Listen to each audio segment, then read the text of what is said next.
హరే కృష్ణ భక్తులందరికీ స్వాగతం సుస్వాగతం.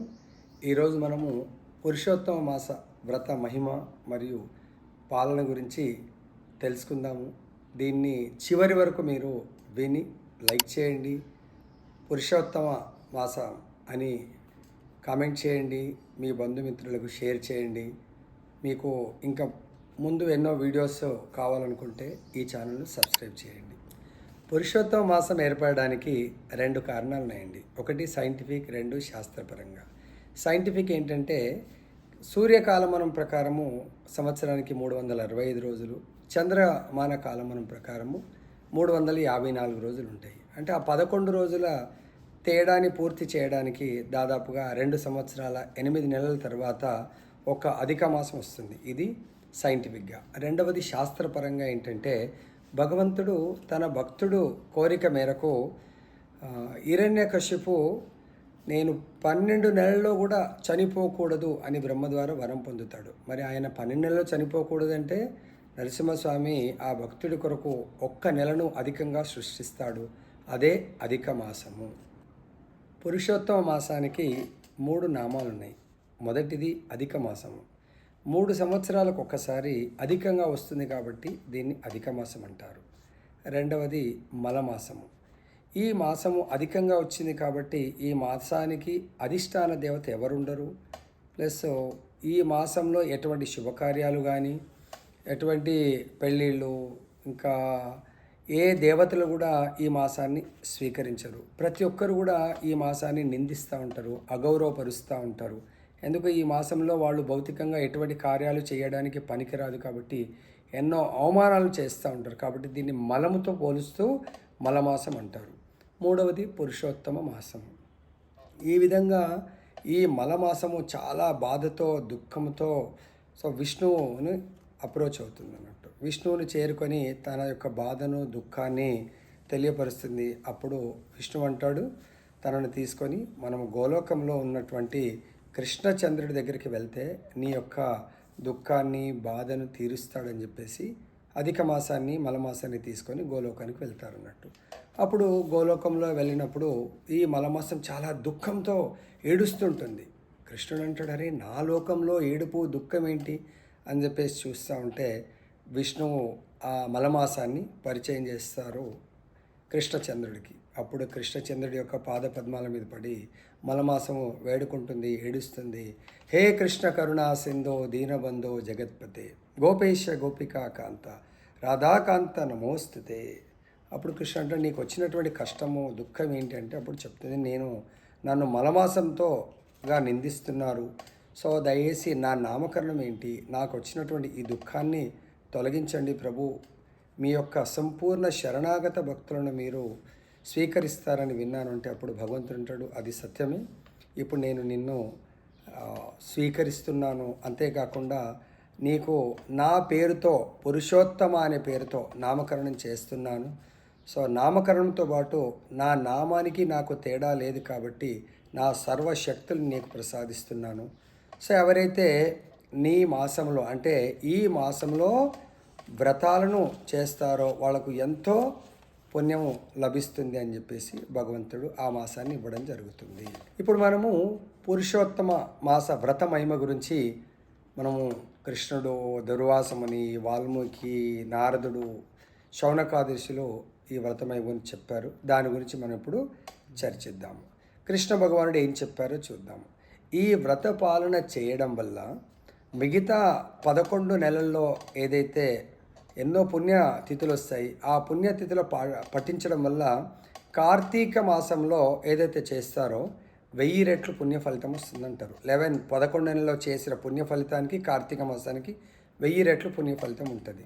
అదే పురుషోత్తమ మాసంలో చేసేటువంటి ఈ భగవంతుడి యొక్క భక్తియుక్త సేవ ఏదైతే ఉంటుందో కార్తీక మాసానికే 1000 రెట్లు పుణ్య ఫలితం వస్తుందని కృష్ణ భగవానుడు చెప్పడం జరుగుతుంది. అంతేకాకుండా ఈ వ్రత పాలన వల్ల అనంత జన్మల నుంచి చేసినటువంటి పాపాలన్నీ కూడా నశించిపోతాయని చెప్పేసి భగవంతుడు చెప్పడం జరుగుతుంది. అంతేకాకుండా భగవంతుడి యొక్క శుద్ధ భక్తియుక్త సేవ ఎవరైతే చేయాలనుకుంటారో పురుషోత్తమ మాస వ్రత పాలన తప్పకుండా చేయాలి. ఈ వ్రత పాలన చేయకుండా భగవంతుడి శుద్ధ భక్తి చేయలేరు. తర్వాత ఇంకా చెప్తున్నారు భగవంతుడు, వేదాలలో చేసినటువంటి యజ్ఞాలు తపస్సులు ఏవైతే ఉన్నాయో అవన్నీ ఒక సైడ్ ఉంటే కేవలం ఈ నెల రోజులు చేసేటువంటి పురుషోత్తమ మాస వ్రత పాలన వాటన్నిటికంటే కూడా 1000 రెట్లు గొప్ప మహిమ గలదని చెప్పేసి చెప్తా ఉన్నారు. ఇంకా ఫైనల్గా భగవంతుడు ఈ వ్రత పాలన చేసిన వాళ్లకు గ్యారంటీగా తన యొక్క గోలోక బృందావనాన్ని ప్రసాదిస్తానని భగవంతుడు చెప్తున్నాడు. ఇప్పుడు మనము పురుషోత్తమ మాస వ్రత మహిమ గురించి దుర్వాసముని ఏం చెప్తున్నారో చూద్దాం. ఈ మాసంలో అంటే పురుషోత్తమ మాసంలో పుణ్య నదులలో అంటే గంగా, యమున, కావేరి, నర్మదా ఇతర పుణ్య నదులలో ఎవరైతే స్నానం చేస్తారో వాళ్ళందరూ కూడా పాపరహితులు అవుతారు. కానీ పురుషోత్తమ మాస వ్రత పాలన వల్ల కూడా అటువంటి పుణ్యం మనకు వస్తుందని చెప్తున్నారు. అంతేకాకుండా ఈ పురుషోత్తమ మాస వ్రత మహిమ ఏదైతే ఉందో మిగతా పుణ్యతిథులు మిగతా మాసాల్లో ఏదైతే పుణ్య నది స్నానాలు చేస్తారో, ఇంకా భగవంతుని నామజపం చేస్తారో, దాన ధర్మం చేస్తారో వాటన్నిటి పుణ్య ఫలితం అంతా కలిపి పురుషోత్తమ మాసంలో చేసిన దాంట్లో 1/16 అంతా కూడా సమానము కాదు అని చెప్తున్నారు. అంతేకాకుండా దుర్వాసముని మన యొక్క జీవితంలోని దుఃఖాలను, బాధలను దూరం చేస్తూ మనం కోరిన కోరికలన్నిటినీ కూడా ఈ వ్రతము మనకు పూర్ణత్వాన్ని చేకూరుస్తుంది, కోరికలన్నింటినీ కూడా నెరవేరుస్తుందని చెప్పేసి దుర్వాసముని మనకు చెప్తారు. ఈ పురుషోత్తమ మాస వ్రత మహిమ గురించి ఇప్పుడు వాల్మీకి ముని ఏం చెప్తున్నారో చూద్దాం. ఈ వ్రతాన్ని పాటించిన వారికంట 100 అశ్వమేధ యజ్ఞాలు చేసిన పుణ్య ఫలితాలు వస్తాయంట. అంటే మీ అందరికీ తెలుసో తెలియదో 100 అశ్వమేధ యజ్ఞాలు చేస్తే ఇంద్ర పదవి కూడా పొందొచ్చు అని చెప్తున్నారు. అంటే ఈ 30 రోజుల వ్రత మహిమ మనకి ఈవెన్ ఇంద్ర పదవిని కూడా కట్టబెడుతుందని చెప్తున్నారు. అంతేకాకుండా సర్వ తీర్థాలు అంటే ఈ సృష్టిలో ఉన్న తీర్థాలన్నీ కూడా ఎవరైతే ఈ వ్రతాన్ని పాటిస్తారో వాళ్ళ దేహంలో వచ్చి నివసిస్తాయని చెప్పేసి మనకు వాల్మీకి ముని చెప్తున్నారు. లాస్ట్గా ఏం చెప్తున్నారు వాల్మీకి ముని, ఎవరైతే వ్రతాన్ని పాటిస్తారో వాళ్ళు కూడా గోలోక బృందావనాన్ని చేరుకుంటారు అని ప్రకటిస్తున్నారు. ఇప్పుడు మనము నారదుడు మరియు శౌనకాది ఋషులు ఏం చెప్తున్నారో చూద్దాం. ఈ పురుషోత్తమ మాసం అన్ని మాసాల వ్రతాల కంటే మరియు తపస్సుల కంటే చాలా గొప్పది. మరియు ఈ వ్రత మహిమ విశ్వాసంతో కేవలం వినడం వల్ల కూడా వాళ్లకు శుద్ధ కృష్ణ భక్తి ప్రాప్తిస్తుంది. మరియు వాళ్ళు అనంతకాలంలో చేసుకున్నటువంటి పాపాలన్నీ కూడా నశించి చివరకు భగవత్ ప్రాప్తి కలుగుతుందని నారదముని బోధించారు. మరియు శౌనకాది ఋషులందరూ ఈ పురుషోత్తమ మాస వ్రత పాలన ఎటువంటిది అంటే కల్పవృక్షంతో పోలుస్తున్నారు. కల్పవృక్షము ప్రతి ఒక్కరి కోరికలను ఎలా నెరవేరుస్తుందో ఈ వ్రత మహిమ ప్రతి ఒక్కరి కోరికలను నెరవేరుస్తుందంట.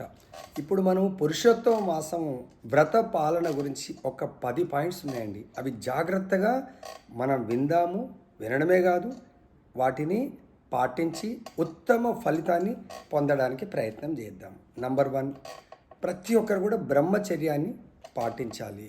నంబర్ 2, బ్రహ్మముహూర్తంలో అంటే సూర్యోదయానికి ముందు 1.5 అవర్ ముందు లేవాలి, స్నానం చేయాలి, నెయ్యి దీపారాధన, భగవంతుడికి రాధాకృష్ణుల శ్రీ విగ్రహాలకు లేదా ప్రతిమకు వాళ్ళు మంగళారతి మరియు తులసి ఆరతి చేయాలి.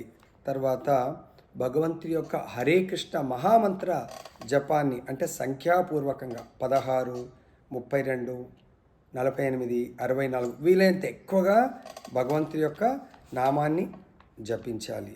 దాని తర్వాత గోసేవ, బ్రాహ్మణ సేవ, వైష్ణవ సేవ, అపరాధరహితమైనటువంటి సేవ చేయాలి. తర్వాత ఎలాగో మనము పురుషోత్తమాస వ్రతం అంటున్నాం కాబట్టి ఉపవాసం అనేది తప్పకుండా చేయాలి. ఇలా ఉత్తమమైంది ఏంటంటే పండ్లు పాలతో ఉంటారు. రెండవది ఏకాదశి ప్రసాదం ఉంది కదా, అది తీసుకుంటారు. లేదా ఒక్క పూట భోజనం చేసి మిగతా 2 పూటలు పండ్లు పాలతో ఉంటూ ఎక్కువ మటుకు భగవంతుడి యొక్క నామజపం చేస్తూ భగవద్భక్తుల సాంగత్యంలో మనం నివసించడానికి ప్రయత్నం చేయాలి. ఇంకా అన్నిటికంటే ముఖ్యమైనది ఏంటంటే ప్రతి నిత్యం ఈ 30కి 30 రోజులు ప్రతిరోజు మార్నింగ్ భాగవతము శ్రవణం చేయాలి, భాగవత పఠనం చేయాలి. ఈవినింగ్ భగవద్గీత శ్రవణం చేయాలి, భాగవత పఠనము తప్పకుండా చేయాలి. తర్వాత 4 నియమాలు అంటే నో మీటింగ్ అంటే మాంసభక్షణము చేయకూడదు, ఇంక్లూడింగ్ ఉల్లి వెల్లుల్లి కూడా తినకూడదు. తర్వాత మనం మత్తు పానీయాలను స్వీకరించకూడదు, పరస్త్రీ పరపురుషుడి యొక్క సాంగత్యం తీసుకోకూడదు. తర్వాత గ్యామ్లింగ్ అంటే జూదమాటము, బెట్టింగ్ చేయటము ఇవన్నీ కూడా చేయకూడదు. ఇంకా మనము రోజు భోజనం చేయకుండా ఉండలేం కాబట్టి కేవలము భగవత్ ప్రసాదాన్ని అర్పించిన ప్రసాదాన్ని మాత్రం తీసుకోండి. ఇంకా మనం భగవంతుని ఎలా స్తుతించాలి? పొద్దున పూట చైతన్య మహాప్రభు చెప్పిన శిక్షాష్టకము, తర్వాత చౌరాష్టకము, జగన్నాథాష్టకము పొద్దున పఠించండి. సాయంత్రము ఈవినింగ్ కూడా భగవంతుడి యొక్క ఆరతి అయిన తర్వాత చెయ్యండి. ప్రతి ఒక్కరూ ఆరతి అయిన తర్వాత భగవంతుడి భగవద్గీత 15వ అధ్యాయం పురుషోత్తమ యోగం ఆ అధ్యాయాన్ని ప్రతిరోజు పఠించండి. తర్వాత భీష్మ స్తుతి కూడా మనము పఠించాలి. తర్వాత ఇంకా లాస్ట్కు ముఖ్యమైనది ఏంటంటే ఈ 30 రోజుల్లో ఒక్క ధామమన్నా వైష్ణవ ధామ సందర్శనం చేయాలని చెప్పేసి మీ అందరినీ ప్రార్థిస్తున్నాను.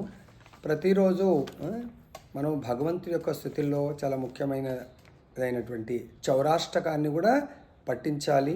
భగవంతుడికి నెయ్యి దీపాన్ని అర్పించాలి.